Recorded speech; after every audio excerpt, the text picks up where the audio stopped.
Pronto, aqui, beleza. Bom, vamos lá. A Érica trouxe pra gente, né, perguntou em relação à questão 12, tá, lá do ED. A questão 12 do ED, ela traz que o gene tirosinase é necessário para a produção de melanina, pigmento da pele humanos, o alelo recessivo determina o albinismo, né? Então, indivíduos homozigotos para esse alelo recessivo, né, não produzem melanina, enquanto indivíduos heterozigotos, né, não são afetados, assim como os homozigotos dominantes. E aí, um homem e uma mulher normais tiveram uma criança albina, tá? E aí, qual a probabilidade da segunda criança desse casal também nascer albina, tá? Primeira coisa que a gente tem que pensar, né, é nos genótipos. Então, pensar no genótipo, principalmente como a gente está falando de alguma coisa que é recessiva, né, que ele já disse ali, que é o alelo recessivo, o Tzinho, vamos dizer assim, né, o Azinho, vamos de Azinho, né, porque é albinismo também. E aí a gente sabe que é o alelo azinho que causa o albinismo. Então, a criança afetada que esse casal teve, ela é um azinho, concordam comigo? Então, vejam se vocês acompanham aqui. Vocês conseguem ver bem assim? Dá para ver, sim. Dá para ver? Beleza. Então, se a gente tem uma criança azinho, que é a criança albina, né? O pai e a mãe, necessariamente, vão ter que ter esse alelo, né? A criança 1 foi azinho, e agora ele quer saber a probabilidade da criança 2, né? Então, se essa criança 1 é azinho, concordam comigo que tanto o pai como a mãe necessariamente vão ter que ter o alelo azinho? Necessariamente eles vão ter que ter o alelo azinho, né? Então, tanto o pai como a mãe tem que ter, tô colocando o genótipo aqui do pai e da mãe, eles vão ter que ter esse alelozinho, porque eles doaram os dois esse alelo, que ficou em homozigose na primeira criança, no primeiro filho, eles tiveram uma criança albina. E ele ainda falou aqui que um homem e uma mulher normais. Então, se eles são normais, tá? Então, se eles são normais, eles também têm um alelo azão, tá? Os dois. Os dois são normais. Então, se eles têm um alelozão e tiveram uma criança afetada, a gente está vendo aqui, se fosse um heredograma, né, a gente veria um salto de geração, né? Essa geração não tem ninguém afetado, mas esse casal não afetado conseguiu gerar um indivíduo afetado. Tá? Então, é aqui, né, uma característica recessiva aqui trazendo, né, justamente isso, né, todo essa questão que a gente conversou hoje. Então, o pai e a mãe obrigatoriamente têm que ser heterozigotos, tá? Se eles fossem homozigotos dominantes, não teria nascido essa criança primeira. Se eles fossem homozigotos recessivos, eles seriam afetados, tá? E não são. Então, heterozigotos, tá? Então, se o pai e a mãe são heterozigotos, já sei. Aí tá perguntando qual a probabilidade da segunda criança desse casal também nascer albina. Então, eu vou fazer o cruzamento de azinho com azinho, azão-azinho com azão-azinho, desculpa, com azão-azinho, para chegar nesse fenótipo aqui, nessa probabilidade da criança 2. Então, é só fazer o quadrinho de Punnett, simples, azão-azinho, cruzando com azão-azinho, né? E aí você vai montar lá o quadrinho de vocês. Agora, essa criança, esse indivíduo vai cruzar com esse e vão ter um indivíduo, né? Qual é a chance de eu ter, né? Em 4, agora eu estou considerando todas as chances. Eu vou ter uma criança, eu não sei se ela é albina ou não. Qual a chance dela ser albina? Qual a chance dela ser albina? Então, eu sei que obrigatoriamente mãe é azão-azinho, eu sei que obrigatoriamente pai é azão-azinho, então só tem que considerar essa probabilidade aqui, pessoal, de ser azinho-azinho, tá? Então, que é o quê? 1 em 4, né? Nós temos aqui um quadrinho de Punnett 2x2, gera 4 entradas, a gente tem 1 em 4, tá? Então, é 1/4. Alguém discorda? Alguém tem alguma outra opinião? Alguém quer trazer alguma coisa? Tem uma dúvida em relação a isso aqui? Ou deu para esclarecer bem? Tranquilo? A Érica, em si, eu não sei se está aí hoje, né? Mas, de repente, ela vai ver isso depois, tá? Então, beleza. Ok. Vamos passar para a próxima, então. Se ninguém trouxe nenhuma questão em relação a isso, vamos passar para a próxima, que a Érica falou, que é a questão 18, tá? A questão 18 é bem interessante.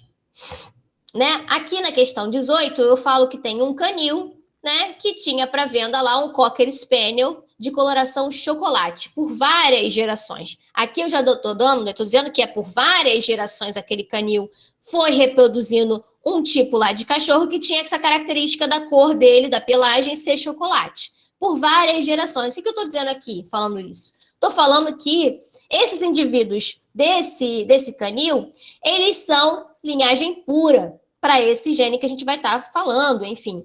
Por quê? Por várias gerações só tinha coloração chocolate. Então, era coloração chocolate cruzando com chocolate, tendo só chocolate e coloração chocolate com chocolate, tá? Então, estou falando aqui de linhagem pura, tá, pessoal? Aquele conceito que eu trouxe lá para vocês do início, que vão ser as nossas linhagens aí parentais. E aí, o responsável desse canil resolveu fundir negócios com outro canil, que é a mesma coisa que acontecia nesse outro canil, só que lá nesse outro canil, a pelagem era de coloração vermelha, ele criava só Cocker Spaniel vermelho. Então, temos uma linhagem pura chocolate e temos uma linhagem pura vermelha. Já sabemos, ok. As novas ideias de negócio incluíam a de passar a uma criação de Spaniel mista.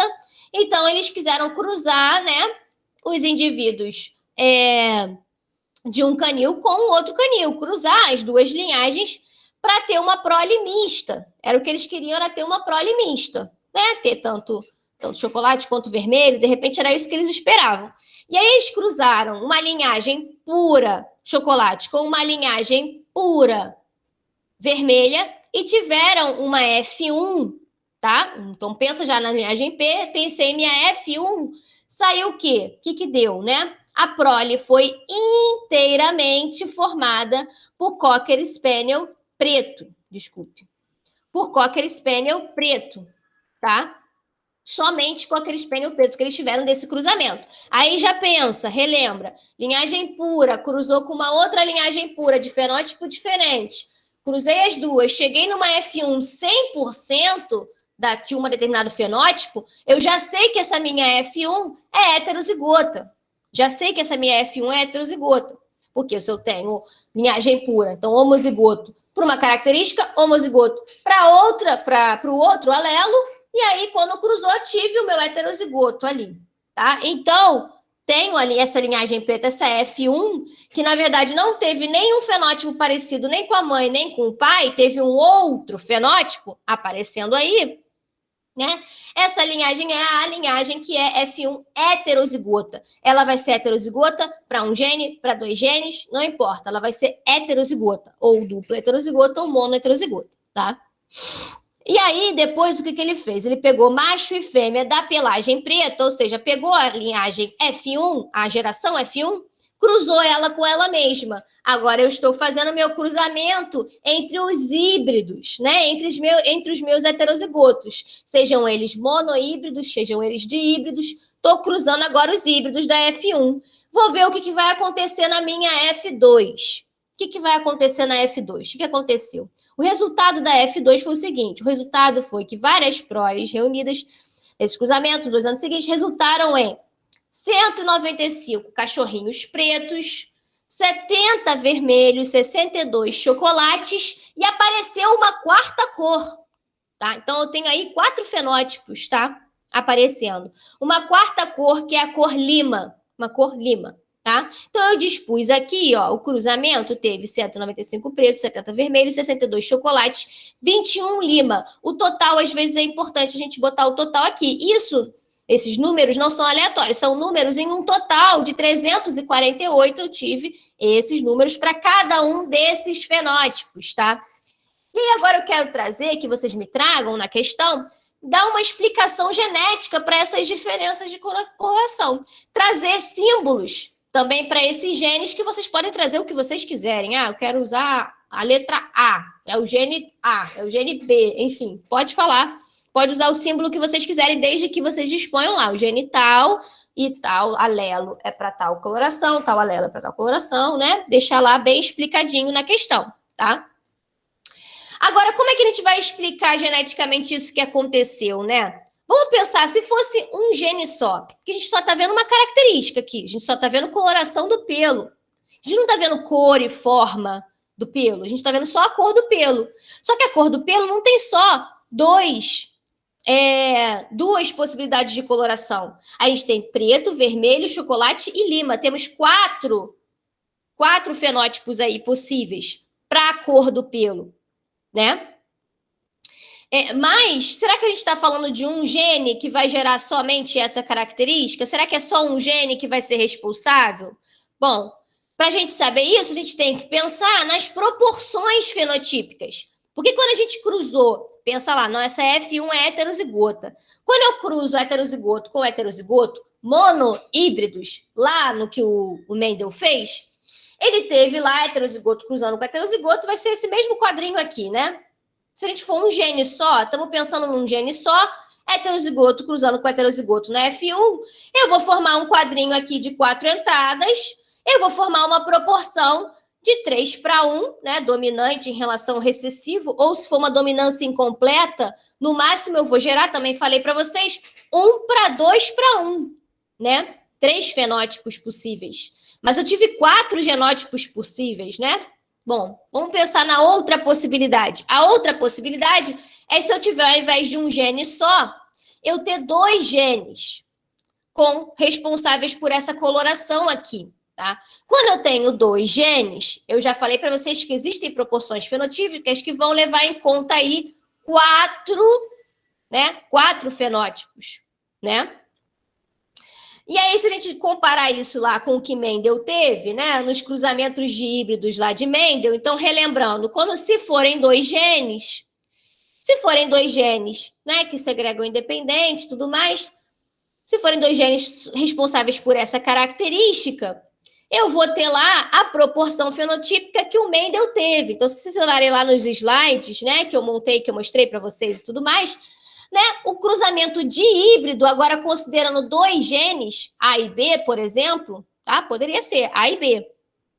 E considerando os genes A e B, eu teria uma proporção fenotípica de 9:3:1, tá? Num total agora de 16, né? Que eu tô falando que é um 4x4.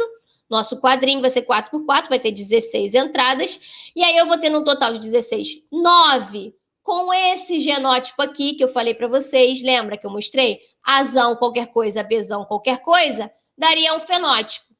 Azão qualquer coisa, Bzinho, Bzinho, dá outro fenótipo. Azinho, Azinho, Bzão qualquer coisa, dá um outro fenótipo.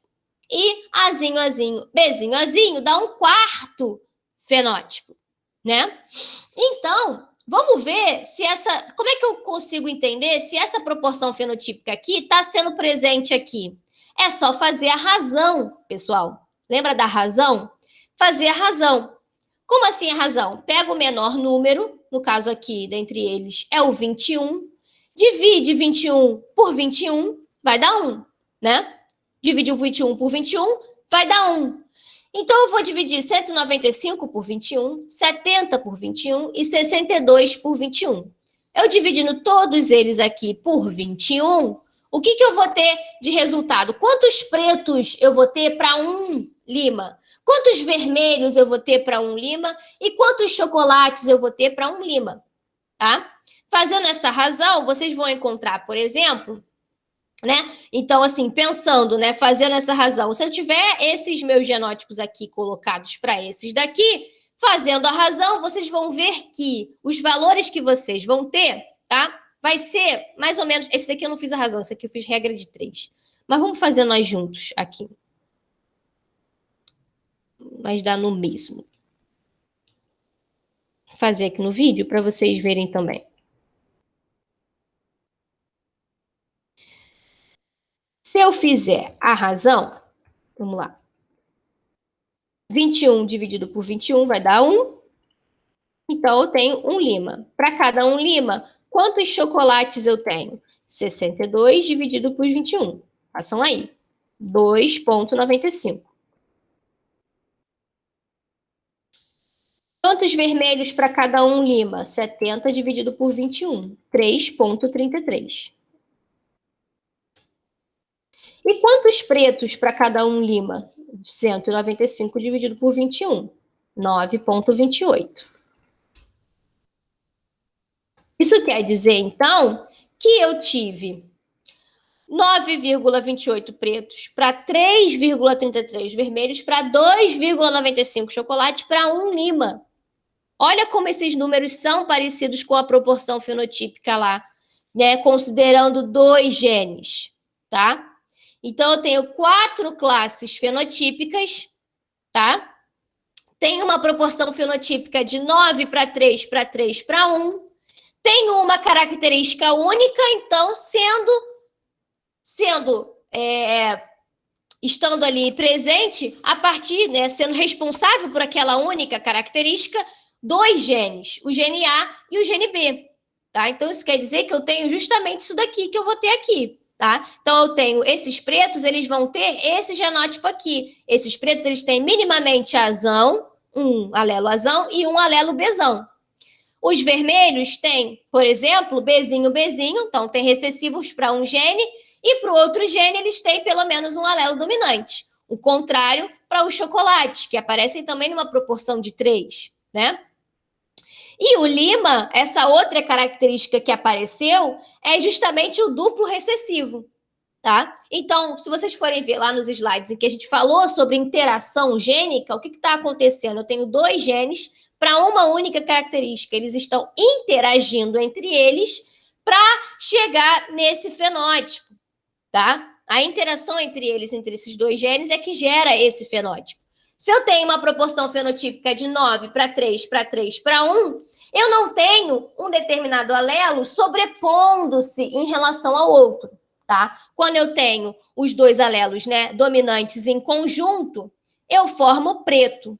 Quando eu tenho o alelo dominante só para um dos genes, eu formo vermelho. Quando eu tenho o alelo dominante para o outro gene, eu formo chocolate. E quando eu não tenho nenhum dos alelos dominantes para os 2 genes, eu formo Lima. Então, é uma interação do tipo não epistática, que você não tem um alelo se sobrepondo em relação ao outro, tá? Quando eles estão ali em conjunto, eles vão estar ali, né, gerando um novo fenótipo, um quarto fenótipo. Por isso, vão ser 4 fenótipos possíveis, tá?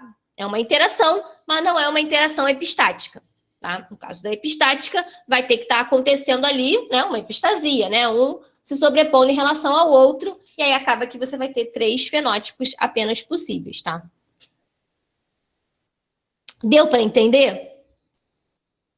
Tá? Sim e não. Sim e não. Então, a parte da epistasia, porque eu entendi que tem que ter 2 genes, mas só que eu não Vamos lá. entendi. Calma aí. A gente vai abrir o outro aqui para a gente abrir. Peraí. Relembrando isso daqui.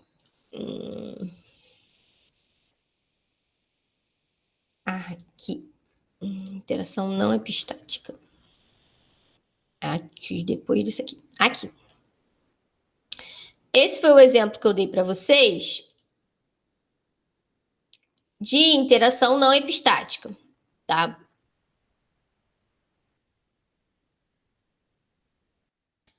Antes de falar disso, peraí, eu mostrei aqui para vocês. Aqui. Ó. Quando a gente tem mais de um gene influenciando o mesmo fenótipo, né? A gente vai ter ali 2 genes para o mesmo fenótipo. O Mendel, ele estudou 2 genes em conjunto, mas cada um desses genes, ele estava relacionado a um fenótipo, a uma característica distinta. Então, ele estudou cor e forma da ervilha, por exemplo, tá?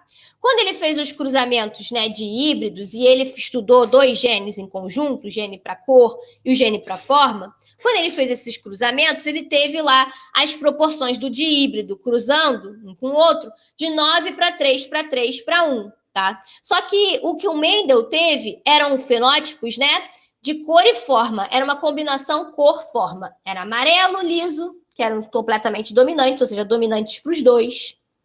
Ele tinha lá o amarelo, né, que era dominante, então, para a cor, mas era recessivo para a forma, então, rugoso, então, recessivo para o outro gene, né, e aí ele teria 3 desse. 3 do que era recessivo para a cor verde, né? Mas ele era liso, dominante para a forma, tá? E ele teve para 1 daquele que é o duplo homozigoto recessivo, tá? Que é o verde rugoso. Ali ele estava observando 2 características. Aqui não, aqui a gente está observando uma característica só, tá? Uma mesma característica. Então, só a cor ou só a forma, no caso aqui, só a coloração do pelo lá do pelo do cachorro, né? Que a gente estava vendo lá do Cocker Spaniel. Quando a gente tem mais de um gene influenciando o mesmo fenótipo, eles vão estar interagindo entre eles, Leonardo. Só que existem algumas formas de interação, algumas que eu expliquei para vocês na aula. Eu expliquei para vocês quando os genes estiverem interagindo na mesma via bioquímica, a gente forma uma proporção fenotípica de 9:7, tá? 2 fenótipos distintos. Quando eu tenho uma interação do tipo não epistática, eu formo 4 fenótipos distintos para essa mesma característica, com uma proporção fenotípica de 9:3:3:1, desses genótipos aqui colocados. Quando eu tenho epistasia, Leonardo, aí eu vou ter epistasia, eu vou ter um alelo dominando em relação ao outro, se sobrepondo em relação ao outro. Por isso, nesses casos de epistasia, eu tenho apenas 3 fenótipos distintos e uma proporção fenotípica, no caso da dominante, de 12:3:1. Enquanto que a epistasia recessiva, ela do tipo recessiva, aí vai ter uma proporção fenotípica de 9:3:4. Então, esse slide aqui é importante que eu trouxe para vocês, só para vocês olharem, depois vocês vejam, né? Especificamente eu falei de cada uma, né? E a gente foi entendendo um pouco melhor de como elas funcionam. Mas esse daqui eu trago essa reunião de interações gênicas que vocês podem estar observando ali. São essas possibilidades aqui. Ou os genes interagindo na mesma via, ou eles vão estar interagindo de forma não epistática, ou de forma epistática dominante, ou de forma epistática recessiva. Deu para entender, Leonardo?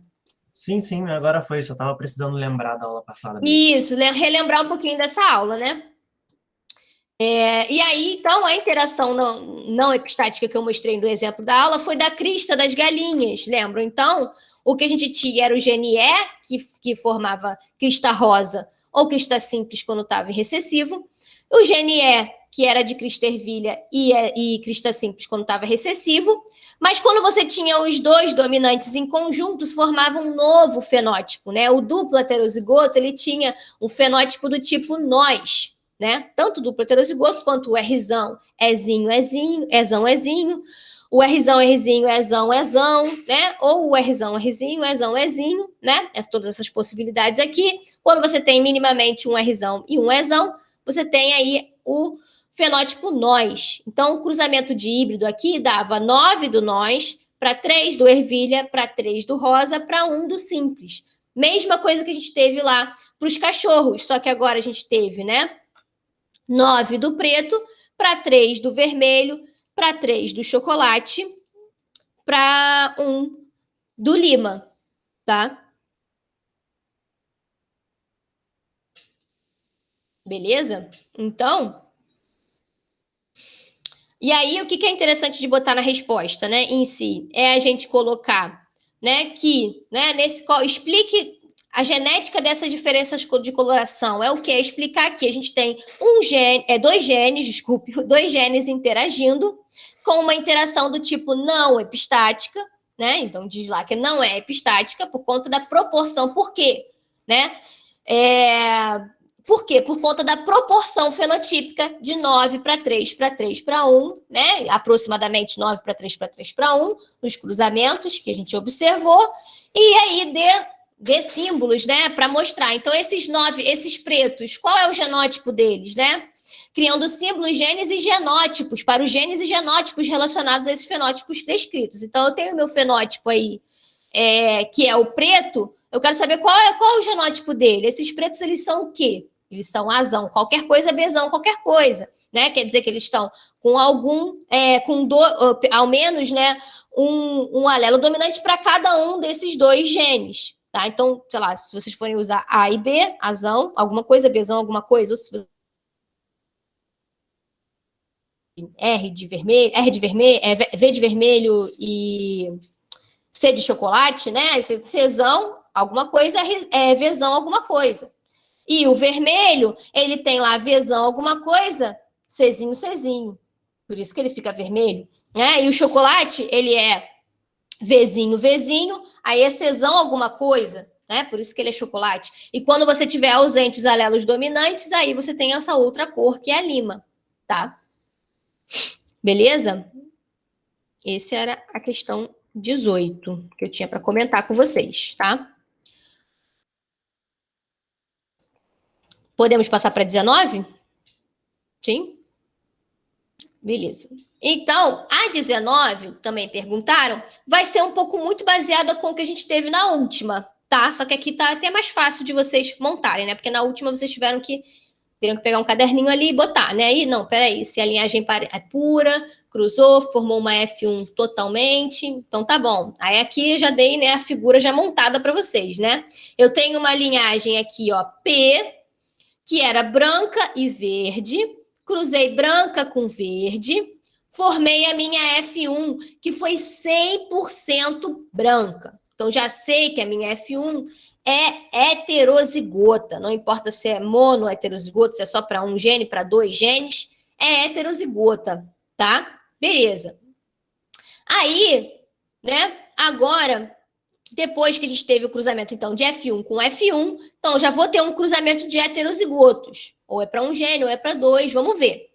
Cruzamento de heterozigotos, formei lá a minha F2, né? Brancas, amarelas e verdes, nessa quantidade aqui, tá? Nessa quantidade aqui, beleza. Deixa eu só...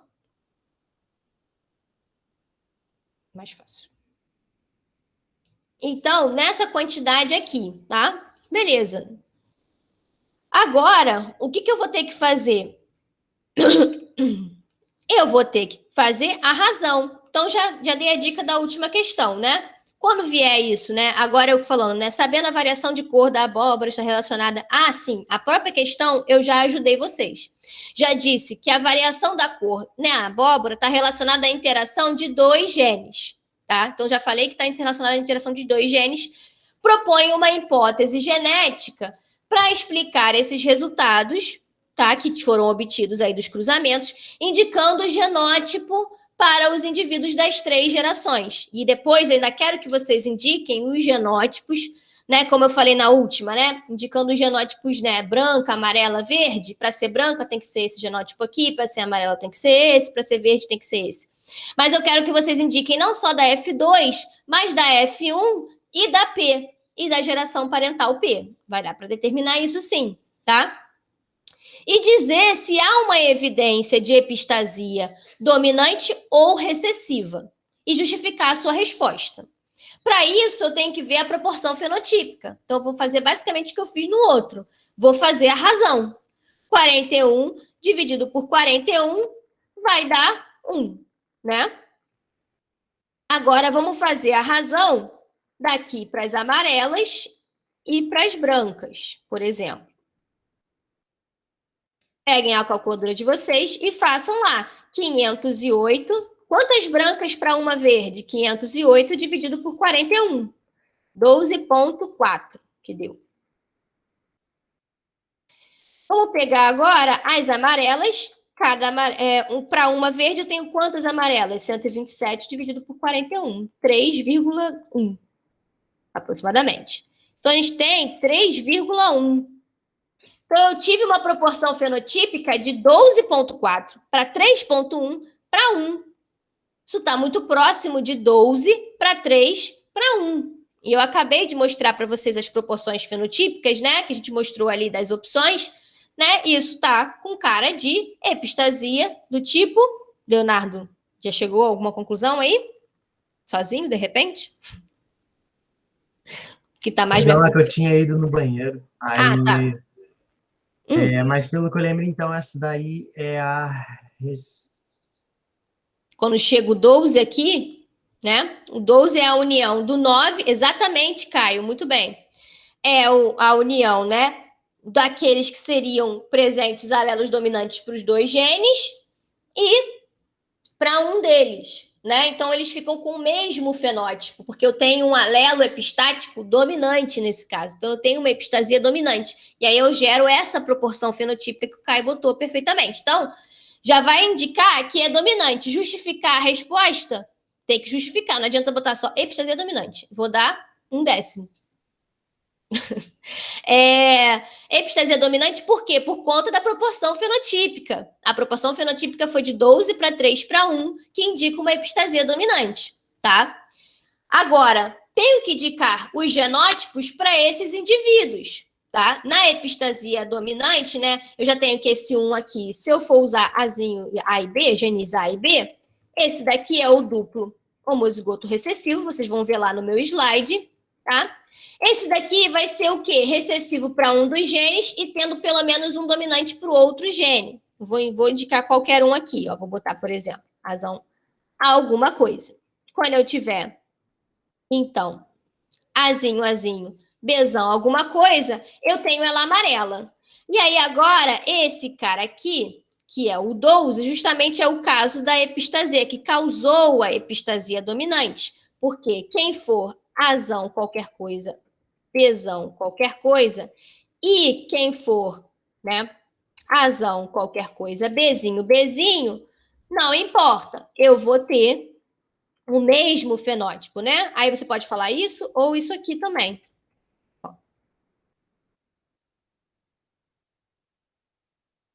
Ou seja, para esse cara aqui ser branco, ele tem que ter o alelo azão, que é o alelo epistático. Ele, quando está presente, ainda mais sendo dominante, ele pode estar presente sozinho, porque quando o alelo epistático é recessivo, ele tem que estar em dupla, né? Tem que estar em homozigose. Mas quando o alelo epistático ele é dominante, ele está presente ali, o resto não importa. Ele está presente, eu tenho pelo menos um alelo dominante desse ameu epistático, ele pode ter aqui Azinho, pode ter aqui Azão, pode ter aqui Bzinho, pode ter aqui Bzão, que não importa, ele vai ser sempre com fenótipo branco, tá? Porque ele é epistático, tá? Então, é tanto Azão alguma coisa, Bzão qualquer coisa, e Azão alguma coisa, Bzinho, ou você pode dizer que tendo o alelo Azão dominante, né, todos os demais, não importa os outros alelos, né, você vai ter a coloração branca. Então, quando tiver pelo menos um alelo dominante azão, a coloração vai ser branca. Para esse caso aqui que eu dei os símbolos A e B, né? E aí eu quero que vocês digam os fenótipos também da F1. Então, esse é o da F2, né? F2, então, os que são brancos têm esse genótipo aqui, os que são amarelos têm esse aqui, os que são verdes têm esse aqui. O meu F1, né, que foi 100%, né, que deu 100%, a minha geração parental P, né, duas linhagens homozigóticas. A minha geração parental P era homozigótica, cruzou, fez um duplo heterozigoto, né? Então, eu fiz o cruzamento, cheguei numa F1 duplo heterozigoto, por isso que 100% dela foi, né, branca. Então, essa daqui, o genótipo dela é Azão, Azinho, Bzão, Bzinho, necessariamente, porque aí quando ela cruzou com ela mesma, é que a gente teve lá as proporções fenotípicas, é de um cruzamento F1 com dihíbridos, tá? Beleza. Agora, como é que eu vou determinar o fenótipo da branca e da verde, tá? Para ser branca, mas aí agora eu tenho que pensar que tem que ser homozigóticas. Tem que ser homozigóticas. Elas não são heterozigotas, elas são linhagens puras, linhagens homozigóticas, né? Já botei aqui. Então, como é que a verde pode ser homozigótica, né? Para a verde ser homozigótica, a verde, na verdade, é mais fácil, né? A verde só tem um tipo de genótipo. Azinho, Azinho, Bzinho. Então, recessivo para os dois genes. A branca, para ela ser homozigótica, ela tem que ter aí Azão, né? Azão, pelo menos, e qualquer outra coisa de resto. Mas ela tem que ser homozigótica e eu tenho que gerar uma F1 completamente Azão, Azinho, Bzão, Bzinho. Se eu gerei Azão, Azinho, Bzão, Bzinho, o Azinho veio da verde, o Bzinho veio da verde, 100% dela teve esse fenótipo, né? Esse genótipo, né? Então, isso quer dizer que a minha branca, ela é Azão, Azão, Bzão, Bzão, obrigatoriamente, tá? Dos vários genótipos que ela pode ter, né? Ela pode ser Azão, Azão, Bzinho, Se ela fosse azão, Bzinho, Bzinho, eu não teria uma F1 100% branca com dupla, né, com dupla heterozigose, tá?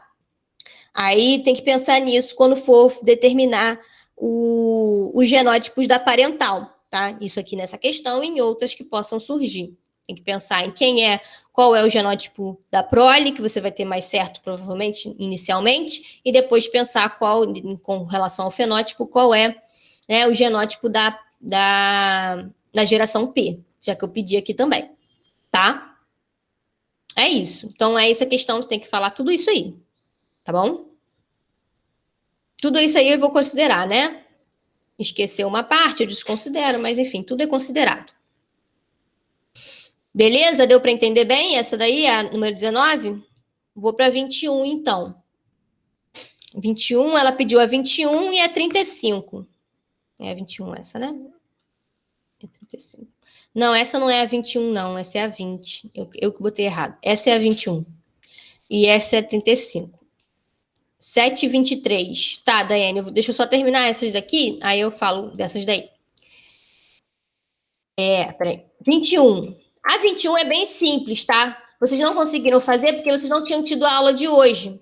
Que a aula de hoje a gente falou das alterações cromossômicas e da não disjunção, tá? Então, nessa questão aqui, eu falei em uma célula que a gente tem lá, né? Um N de 10, ou seja, 2N é igual a 20. Então, ela tem 10 cromossomos, o seu conjunto de cromossomos, e tem um par de cada um, porque ele é diploide. Né? Então, tem lá 20 cromossomos numa célula diploide normal daquele organismo. Uma célula desse organismo está em meiose, vai fazer meiose. Tá? Então, ela está lá, duplicou, ela é uma 2N igual a 20, que duplicou, formou as cromátides, né? Para cada um, e vai formar os 4 gametas, tá? Na primeira divisão meiótica, ocorreu normalmente. Então, aconteceu tudo certinho na primeira divisão meiótica, tá? Disjunção normal. Na segunda divisão meiótica, ocorreu a não disjunção de cromátides em um dos cromossomos de uma das células produzidas pela primeira divisão, tá? Então, em uma das células. Então, tem que lembrar do que eu mostrei lá para vocês, isso aqui, ó. Aqui, eu estou mostrando a não disjunção na primeira divisão meiótica. Não foi o que aconteceu, porque a primeira foi tudo normal. Aconteceu na segunda divisão meiótica, tá? Aí aqui eu falei que foi em um dos cromossomos. Então, aqui, por exemplo, tem 2 cromossomos, aconteceu em um só. Da mesma forma, eu tenho aqui, né? Vou ter 2... na verdade, aqui eu tenho 2 pares de cromossomos, né? No caso da nossa célula, eu vou ter 10 pares de cromossomos e vai acontecer em um apenas desses cromossomos, tá? Em um dos cromossomos de uma das células produzidas pela primeira divisão. Então, eu tive a primeira divisão normal, então em uma das células é que aconteceu em um dos cromossomos, é isso que eu tenho que considerar, tá? A outra célula aconteceu normalmente. Então, eu já sei que se aconteceu em uma das células só, os 2 gametas que essa célula aqui que aconteceu tudo normal, eles vão ter gametas com números normais, tá? Então, para essa célula aqui, que tem um par, né, de cromossomos, né?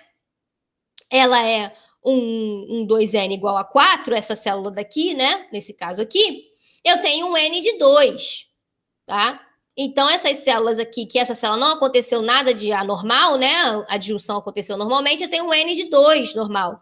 Pensando na nossa célula aqui, que eu pedi, que é da planta do milho, o N normal é qual? É 10, né? O N normal é 10. Ela virar uma haploide, fica 10, tá? Agora, se acontece uma disjunção em um dos cromossomos apenas, né? Dessa célula daqui, os gametas que ela for gerar, um deles vai ter, né? Um deles vai ter um N mais 1 e o outro vai ter um N menos 1, né? Então, é só pensar aqui, no caso, né?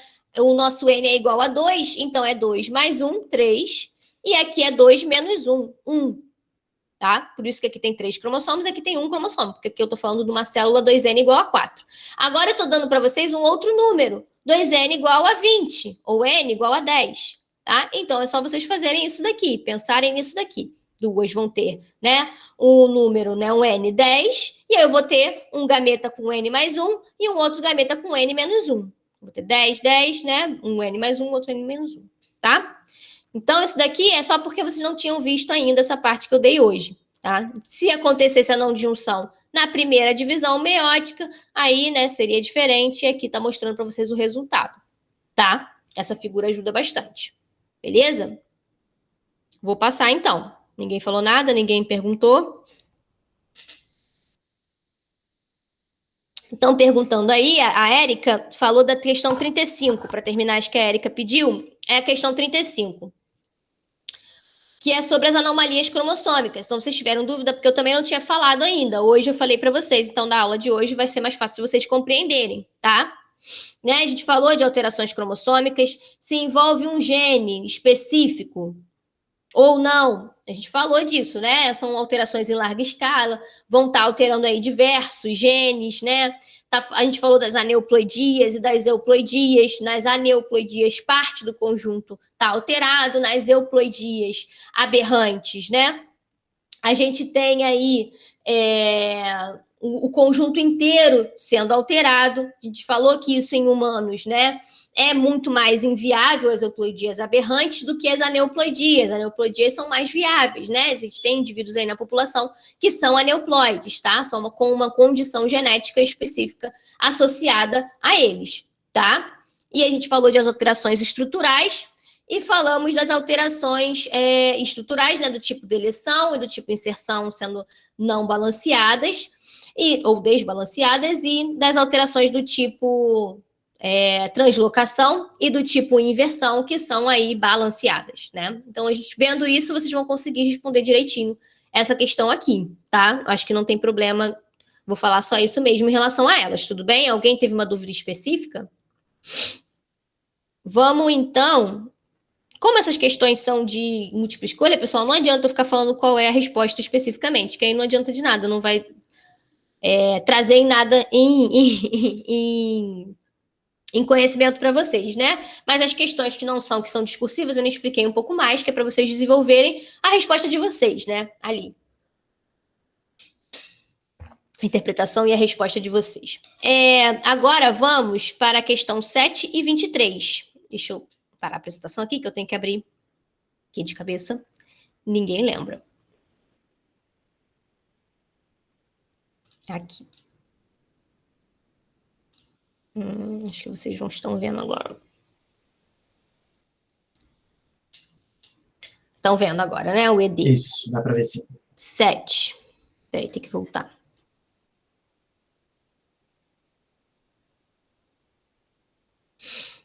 Questão 7. Correlacione os termos, né? Ah, isso aqui é legal. Eu não mostrei isso daqui. Na verdade, isso daqui, né? Eu não mostrei exatamente, mas querendo entender se vocês estão compreendendo bem essa parte, né? Porque é um conteúdo mais do ensino médio mesmo, então considerei que vocês já sabiam em relação a isso daqui, mas pode gerar dúvidas sim. Dúvidas são questão do Enem, Isis, o Vitor botou. Como se fosse uma questão do Enem, mas nem todo mundo viu, se deparou com essa questão, ou se deparou com isso daí, ou lembra dessa parte, né? Não tem problema. E aí eu gosto de trazer, porque isso testa um pouquinho desses conhecimentos do que é diploide, do que é haploide, mitose e meiose, para vocês compreenderem melhor os outros, né? Os outros conteúdos que a gente está dando aqui, entendeu? Então, o que acontece, né? Quando a gente está falando, né? Correlaciona os termos para as numerações de 1 a 5, né? Aqui, eu estou colocando um organismo adulto gerando gametas. Esses gametas fecundam e formam um zigoto, tá? E esse zigoto vai se desenvolver, né? Aquele embrião, ele vai se desenvolver e formar um organismo adulto. Tá? Então, vocês viram, alguém me falou, da turma de vocês, que vocês viram a parte de embriologia. Então, vocês viram bem a parte de gametogênese. Então, um organismo adulto gerando um gameta, tá? Esse organismo adulto, eu tendo que correlacionar o termo haploide ou diploide. Esse organismo adulto, ele vai ser aí diploide, tá? E ele que vai gerar um gameta, né? Esse gameta seria, então, haploide. Então, aí está acontecendo a gametogênese, esse fenômeno da gametogênese, né?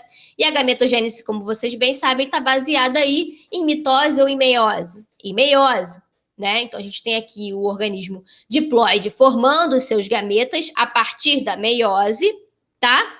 E esses gametas, após se fecundarem, então a fecundação aconteceu entre 2 gametas, feminino e masculino, se fundiram, formaram o zigoto. Então, haploide com haploide fundiu e aí fez o par, né? O par de homólogos para cada um dos cromossomos. Formei o meu zigoto, que vai ser, então, diploide, tá? Esse zigoto, para formar um organismo adulto, e aí vem a parte de embriologia mesmo. Então, formei o meu zigoto, agora o meu zigoto vai formar a mórula e depois, enfim, já nem me lembro mais muito bem essa parte de embriologia. E aí, mas você vai ter o quê? Sucessivas divisões celulares acontecendo para esse organismo que é multicelular formar um organismo adulto. Né? Então, essas sucessivas divisões celulares, agora, nesse caso, né, elas são divisões que geram aí células filha idênticas à célula mãe, portanto, são divisões do tipo mitose e não meiose, tá? Beleza, Daiane? Explicar melhor a 7, deu para entender melhor? Às vezes fica um pouco confuso mesmo de compreender como correlacionar, tá? Deu para entender? Show de bola. Beleza. Agora, número 23, que a Daiane pediu também. Vamos lá.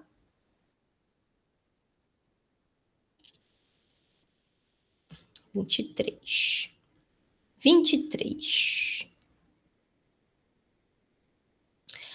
Cariotipagem é um método que analisa células de um indivíduo para determinar seu padrão cromossômico. A gente falou disso até nas primeiras aulas, eu mostrei um pouquinho do que é o cariótipo, né?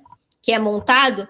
Esse cariótipo ele é montado a partir, né, de observação realmente da célula em microscopia por um tipo de coloração, né, que dá para ver melhor os cromossomos durante a divisão, que ele está super condensado, e aí você consegue observar esses cromossomos, observa eles realmente, consegue ver, aqui tem o par 1, o par 2, o par 3, opa, nesse par aqui eu tenho 3, eu não tenho 2 desse cromossomo, tenho 1 a mais. Ou então uma mudança estrutural também é possível de ver por cariótipo, né? E aí essa técnica consiste na montagem fotográfica em sequência dos pares de cromossomos e permite identificar um indivíduo normal, tá? Ou seja, o que seria um indivíduo normal para o cariótipo humano, tá? É o quê? 46 cromossomos no total, né? Ele ter 46 cromossomos, né? Nós temos 23, nosso conjunto de cromossomos é de 23, temos um par desses 23, de cada um desses 23, temos 46 no total cromossomos, sendo que, né, 44 desses são autossômicos e um par é sexual. Então, a gente pode ter aí um indivíduo normal com 46 cromossomos, sendo 2X, né, 2 cromossomos X, então, do indivíduo sexo feminino, ou 46XY, né, que aí seria esse, né, tendo 46 cromossomos, só que o par sexual é um X e um Y, tá? Isso seria um indivíduo normal para a condição genética normal, sem algum tipo de alteração cromossômica, tá? Ou ele pode ter algum tipo de alteração cromossômica que a gente consiga ver aqui, tá? A gente consiga observar nesse cariótipo, tá? A investigação do cariótipo de uma criança do sexo masculino, então ela é do sexo masculino, beleza. Com alterações morfológicas e comprometimento cognitivo, então eles observaram que tinha ali, né, algumas alterações nesse indivíduo e foram ver o cariótipo para confirmar, né, pelo cariótipo, se eles conseguiam identificar algum distúrbio genético ali na cariotipagem, uma condição genética que justificasse isso. E aí o cariótipo dele mostrou que ele tinha, né, que a mesma tinha 47 cromossomos no total, tá? Sendo dentre eles, né, 24 autossômicos, tá? Na verdade, 44 autossômicos, tá? Eu escrevi errado aqui, pessoal, me desculpe. Que pessoa louca. São 44 autossômicos, tá? E um par sexual, tá? Então, eu vou alterar lá no ED, tá? Obrigada por me chamar a atenção, Daiane. Talvez por isso você não tenha conseguido fazer também. E também porque a aula de hoje que foi de alterações cromossômicas, né? Tá? Que você teve essa dúvida. Mas, enfim, tem 47 no total, né? Se eu falei 47 no total, 24 mais 2, não dá 47, né? Então, a gente já sabe que era, na verdade, 44, tá? Né? Ele tinha 24 autossômicos e um par sexual XY, tá? E aí eu pergunto se a alteração cromossômica da criança pode ser classificada como, né? Se é estrutural ou numérica. E se for... Ai, desculpa, gente, eu respondi sem querer. E se for uma alteração estrutural ou numérica, né? Qual é o tipo? Né? Se for numérica, é poliploidia ou ploidia, ou se é estrutural, ela é um tipo de duplicação, deleção e tudo mais, né? Aqui eu só falei do número, tá? Sendo alterado, tá? Do número sendo alterado. Então, eu tenho 47 aqui, cromossomos. O par sexual é normal, tá? Então, na verdade, era para ser 45 aqui. Eu vou alterar a questão, tá, Daiane, que eu escrevi errado. Era para eu ter botado aqui 45 autossômicos ao invés de 44 e um par sexual, tá? E aí vocês verem que é uma alteração numérica de qualquer forma, tá? Né? E aí, se é uma alteração numérica, é uma alteração em todo o conjunto ou é uma alteração em parte do conjunto, né? Que aí, no caso, traz uma aneuploidia. Se fosse em todo o conjunto, a gente teria aí... É porque eu botei o número errado, então nem adianta, né? 24 autossômicos. Na verdade, eu poderia estar dizendo aí em relação a ter, talvez, uma euploidia. Não, mas eu vou alterar, tá, pessoal? A ideia era ter botado 45, tá? Aqui, 45 autossômicos e um par sexual, totalizando 47, né, que eu falei. E aí, no caso, seria uma alteração, né, que você tem um cromossomo a mais autossômico. Tá? Então, só pensar em realmente qual é o normal, qual seria o padrão, né, para a gente poder verificar em relação a essa alteração, se ela é do tipo estrutural numérica e qual o tipo dela, tá? Beleza, pessoal? Daiane, obrigada pela pontuação aqui, que eu já vou ajeitar essa questão. Vou botar lá 45, tá bom? E aí vocês vão ver essa alteração lá. Alguém tem mais alguma coisa a falar? Agora está em 5 minutos para o final da aula. E aí eu vou fechar aqui a gravação. Se alguém tiver mais alguma pergunta, pode falar. Algum comentário também.